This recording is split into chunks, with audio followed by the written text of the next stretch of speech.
So if you're new to learning CSS, you probably would have heard of CSS3, maybe not heard of CSS2 or 1 or anything like that. But we're going to clear up the sort of buzzword CSS3 in this video and just take a moment to explain what it is and how CSS versioning and things like vendor prefixes work. So the fundamentals of CSS are the fact that different browsers have different ways of displaying CSS. So let's say Chrome has WebKit or uses WebKit, as does Safari, and Firefox, I can't recall the name, but will use something else. So different browsers use different ways of showing CSS on the page. So it's not a globally sort of supported, harmonious thing. So when you go ahead and start learning CSS, you'll see things like this is a CSS3 property, this is a CSS2 property, or whatever.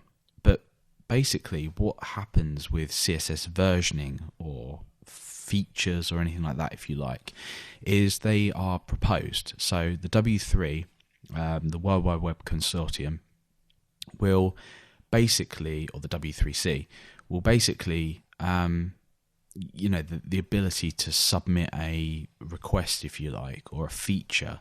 Let's say you want, the ability to, let's say you want a new grid system, or so that's where things like Flexbox comes in, or CSS grid systems come in.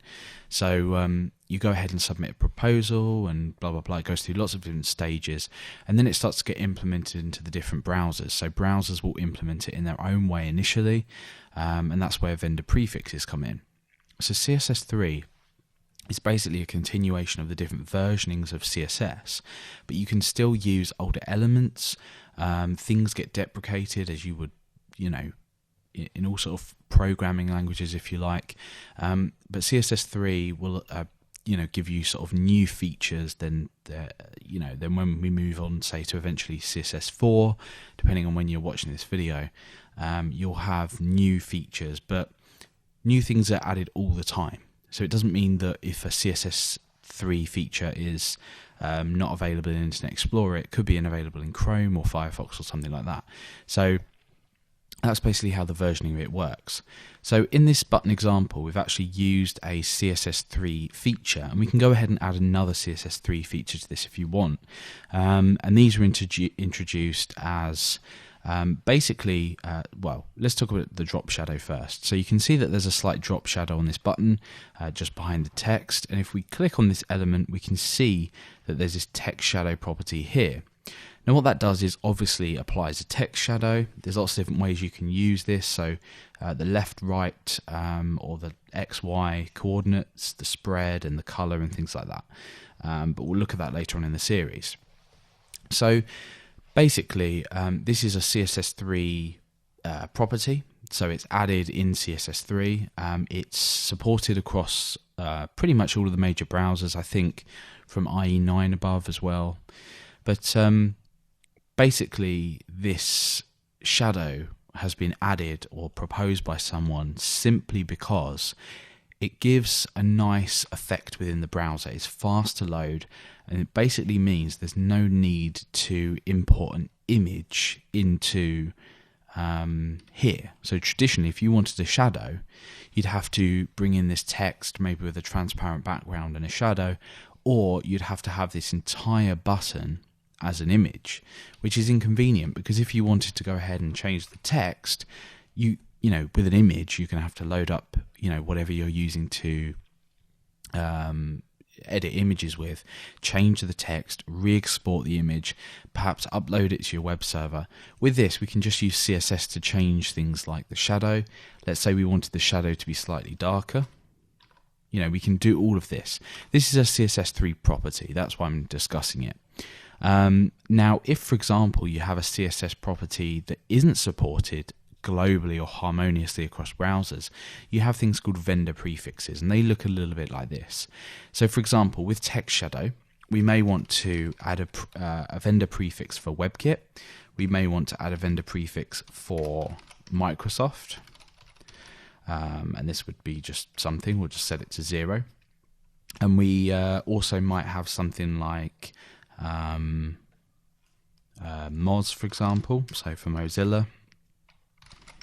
Notably, you'd probably recognize that as Firefox. And then you would probably go ahead and supply the non-vendor prefixed property as well. So basically, when new features are brought out, if they are not supported or implemented exactly the same across browsers, you'll need to use the vendor prefixes.